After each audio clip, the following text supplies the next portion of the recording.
Olá, amigos do Brasil Jurídico. Sou eu, o professor Jorge Zambert, professor aqui de Direito Ambiental no nosso curso preparatório para o exame da OAB.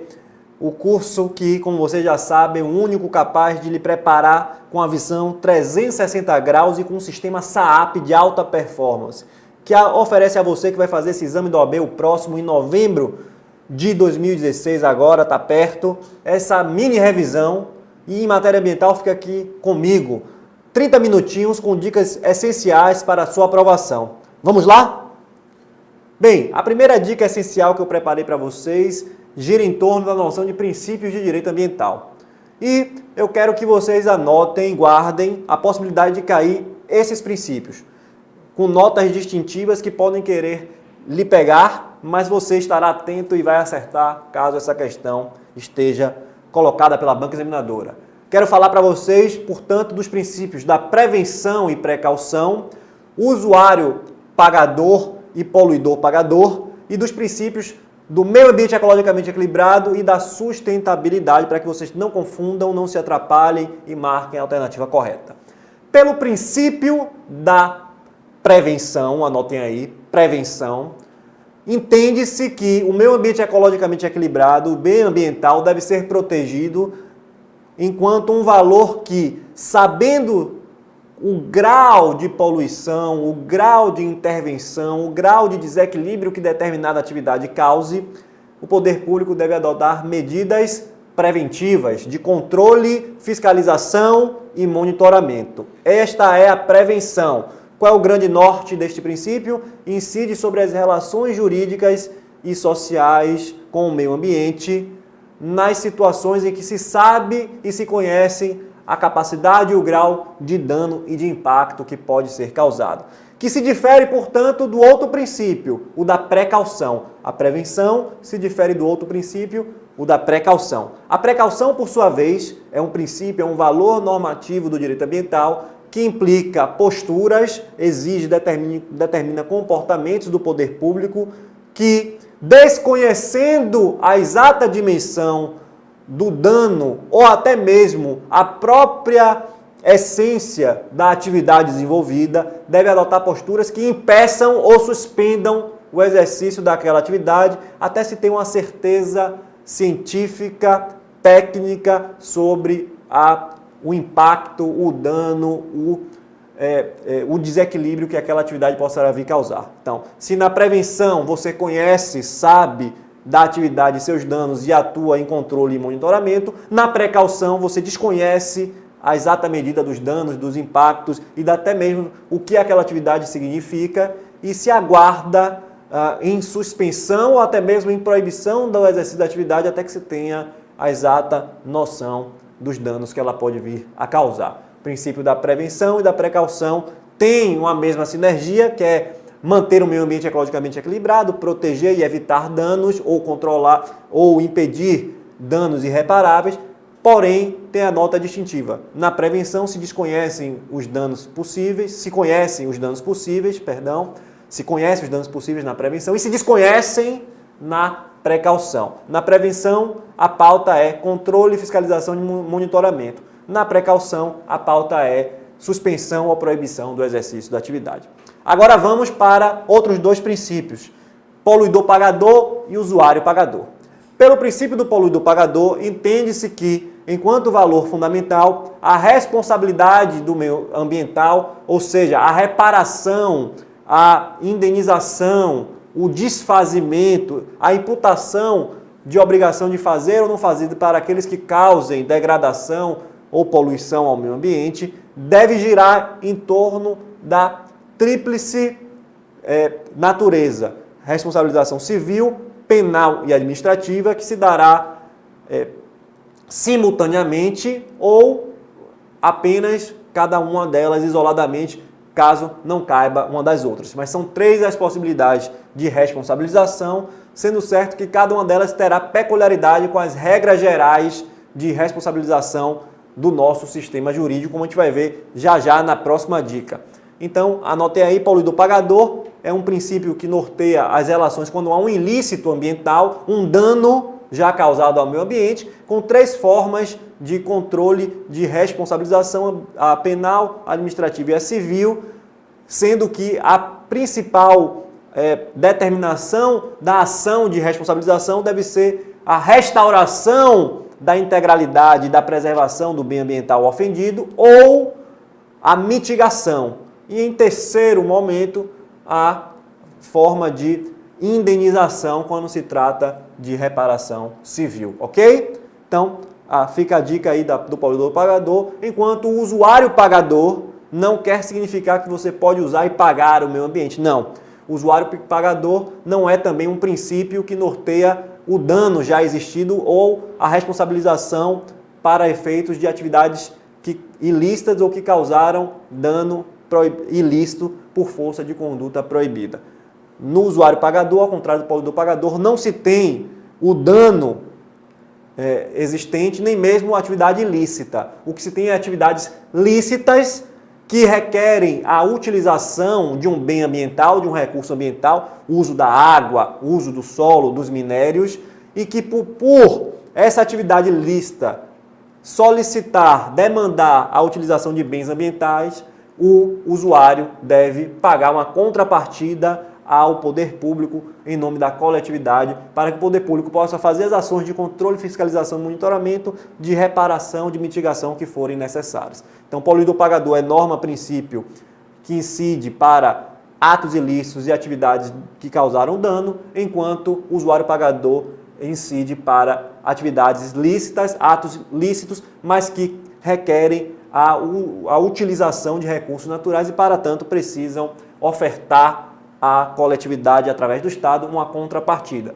É o caso, por exemplo, das contribuições e taxas em matéria de uso de recursos hídricos, solo, minério, entre outras situações, ok?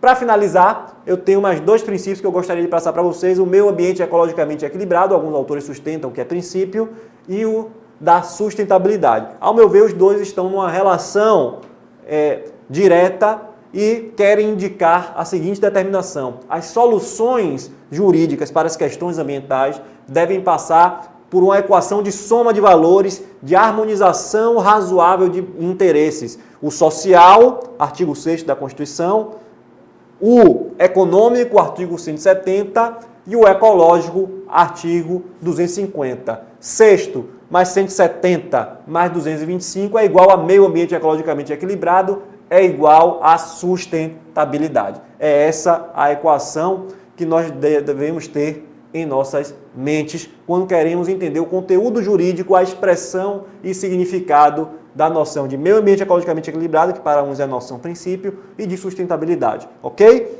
Neste contexto, daí porque José Afonso da Silva, isso pode cair na sua prova, a partir dessa noção de meio ambiente de sustentabilidade, de meio ambiente ecologicamente equilibrado e de desenvolvimento sustentável, ou sustentabilidade, indica que o meio ambiente ele se apresenta na nossa Constituição, ao menos na nossa Constituição, em 4 vertentes ou numa classificação que tem 4 categorias. O meio ambiente natural ou ecológico, o meio ambiente natural ou ecológico, o meio ambiente artificial ou humano, o meio ambiente cultural, que pode advir de fenômenos culturais ou mais fenômenos naturais, mas notadamente por ser cultura, advém de movimentos humanos e ele pode estar presente, portanto, no meio ambiente natural ou no artificial, porém, ele tem forte relação com a questão humanística.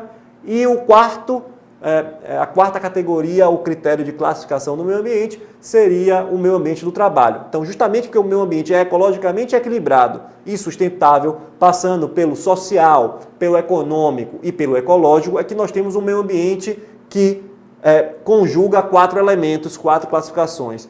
O natural ou ecológico, que advém da natureza, fauna, flora, ar, solo, subsolo, e assim por diante. O artificial, as construções, as vias, as rodovias, os hospitais, as escolas, as moradias, as obras de saneamento e infraestrutura.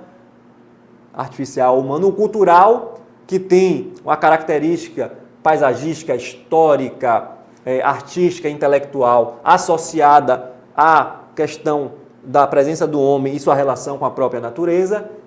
finalmente, o do trabalho, que é aquele ambiente onde se desenvolvem as relações trabalhistas, nas indústrias, na zona urbana, na zona rural e assim por diante. Então, a partir desses dois princípios, a gente chega também a essa classificação que pode ser exigida pela banca examinadora. Alguns autores dividem apenas entre natural, artificial e cultural, mas é recorrentemente utilizada pelas bancas examinadoras, pelo Supremo Tribunal Federal, aqui subdivide em 4 categorias, incluindo a do meio ambiente do trabalho, ok? Agora vamos partir para um novo núcleo, um outro núcleo, falamos de princípio, um novo núcleo de dicas para vocês. Eu quero falar sobre responsabilidade ambiental, que vai ter relação com o poluidor-pagador, já mencionado enquanto princípio do direito ambiental. Vamos lá?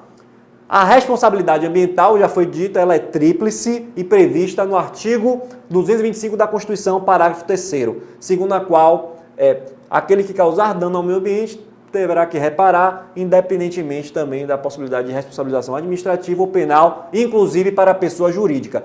Aí já vai a primeira dica. Em matéria de meio ambiente, além da tríplice responsabilização, nós temos a possibilidade da responsabilidade penal da pessoa jurídica. Anote aí que pode ser cobrado pela sua banca examinadora. A pessoa jurídica, você pode estranhar, é a única forma de responsabilização penal admitida no nosso Brasil para a pessoa jurídica e está expressada diretamente na Constituição, apesar de polêmica, ela é reconhecida pelo STF.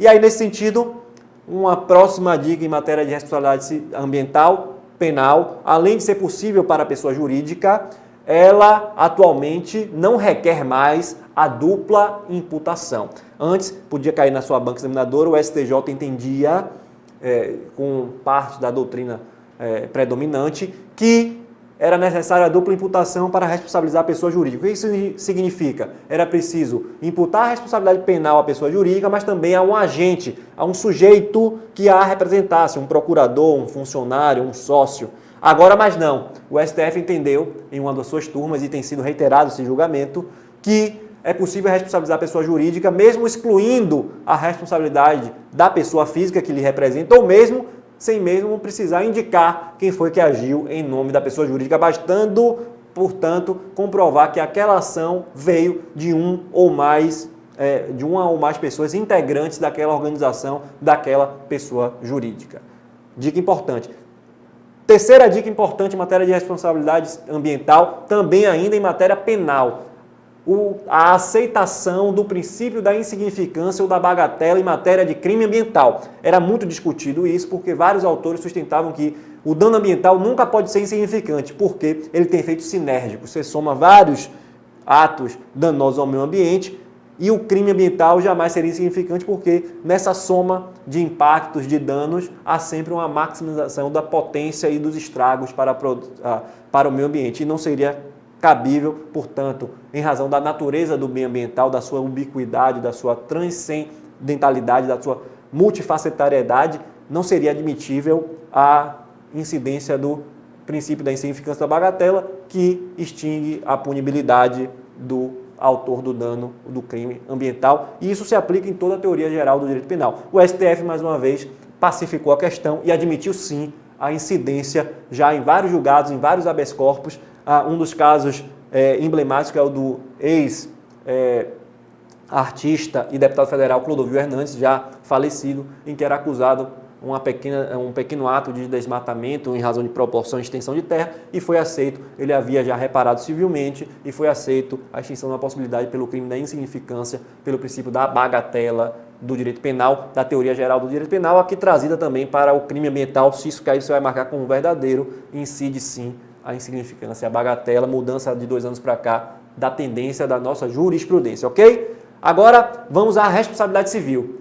Tem peculiaridade também, eu queria destacar 3 aqui para vocês. A primeira delas é que a responsabilidade civil, ela é objetiva em matéria ambiental. A responsabilidade civil é objetiva. A administrativa e a penal são subjetivas, tal qual é a civil geral. Ok? A única exceção é a responsabilidade civil ambiental, que é objetiva. Isso quer dizer que ela prescinde, que ela não requer a prova do elemento subjetivo culpa. Basta provar o ato ilícito, o dano e o nexo de causalidade sendo suficiente, não precisando investigar se houve dolo ou culpa do agente em produzir aquele ato danoso ao meio ambiente, ok? Então a responsabilidade ambiental ela é objetiva na forma do princípio do poluidor-pagador combinado com a Lei 6938 de 81 que expressa isso taxativamente, expressamente, indubitavelmente. Agora há outras duas dicas em matéria civil, de responsabilidade civil, que advêm de uma análise doutrinária e notadamente jurisprudencial do STJ. Anote, porque pode cair e ser exigido na sua prova. Anote aí, outra dica em matéria de responsabilidade civil ambiental é a seguinte: ela é, segundo o STJ, uma obrigação real para todas as relações jurídicas da coisa com o meio ambiente. Isso quer dizer que ela é próprio terreno, como alguns autores denominam, o próprio STJ também. Segue a coisa. Então, se você adquiriu um bem, seja coisa móvel ou imóvel, que guarda nele um dano ambiental, uma propriedade desmatada, um carro que está gerando e produzindo, e produziu e continua a produzir um veículo, expedição de gases poluentes ou de óleo, enfim, derrame. Esse dano causado relacionado a essa coisa irá não só permitir a responsabilização daquele que conduzia, que era titular da coisa no momento, como também do novo proprietário, ok?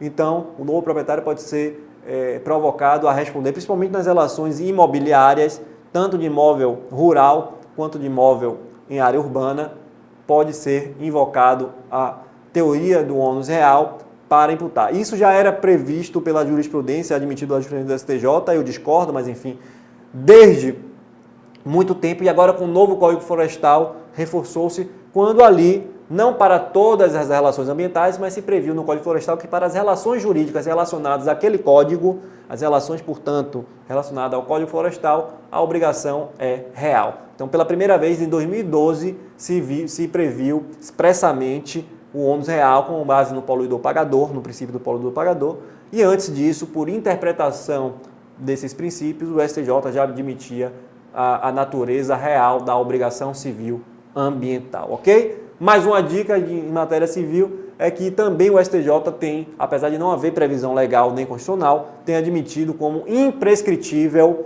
a responsabilização e a reparação civil ambiental.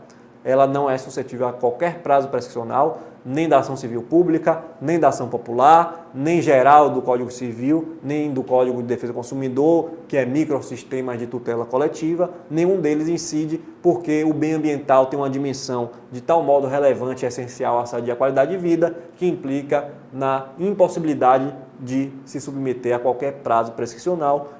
Tese também que eu discordo, mas que prevalece no STJ e que sua banca examinadora provavelmente vai acatar como uma correta. Então, se tiver lá uma questão questionando se o dano ambiental, atenção, se a reparação ambiental civil é imprescritível, você vai marcar como verdadeiro, porque a penal e a administrativa prescrevem sim na forma da legislação correspondente, ok?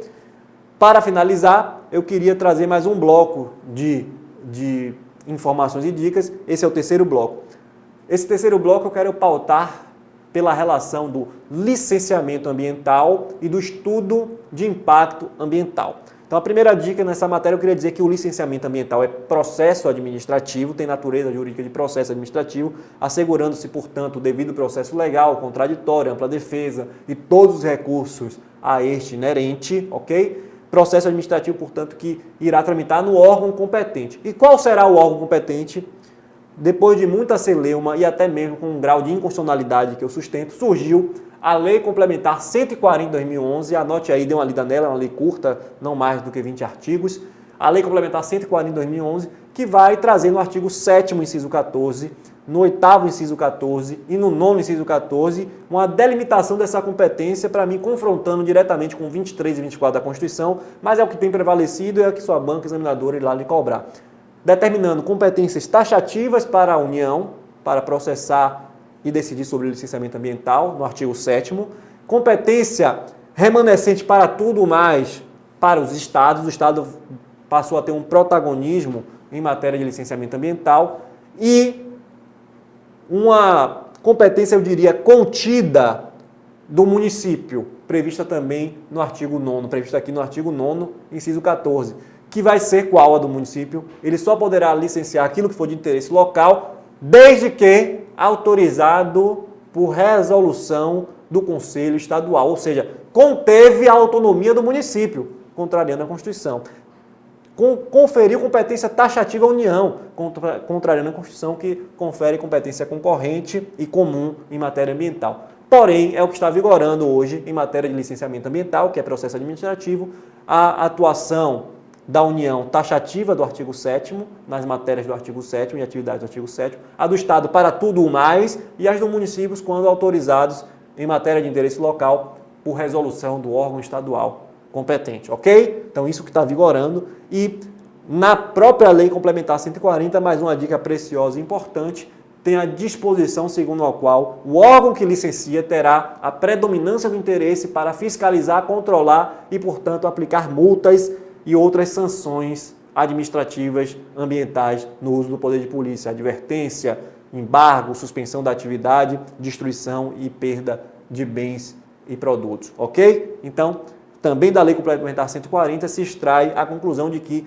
o órgão licenciador agora passou a ser aquele que deverá fiscalizar e controlar. E se outro órgão exercer esse controle, eles devem fazê-lo somente em caráter auxiliar em situações de emergência e de inação ou de inação do outro órgão, e imediatamente após lavrar o auto de infração deverá notificar e encaminhar para o órgão que teve para si o licenciamento, numa lógica aí de cooperação entre os entes, que impede assim a insegurança jurídica de uma mesma atividade, um mesmo ato ser de modo plural e múltiplo, fiscalizado, monitorado, controlado e sancionado, porque é vedado o bis in idem tal qual no direito penal. A dupla incidência de uma sanção de mesma natureza, de natureza administrativa pelo órgão ambiental, para uma mesma situação fática e jurídica, ok?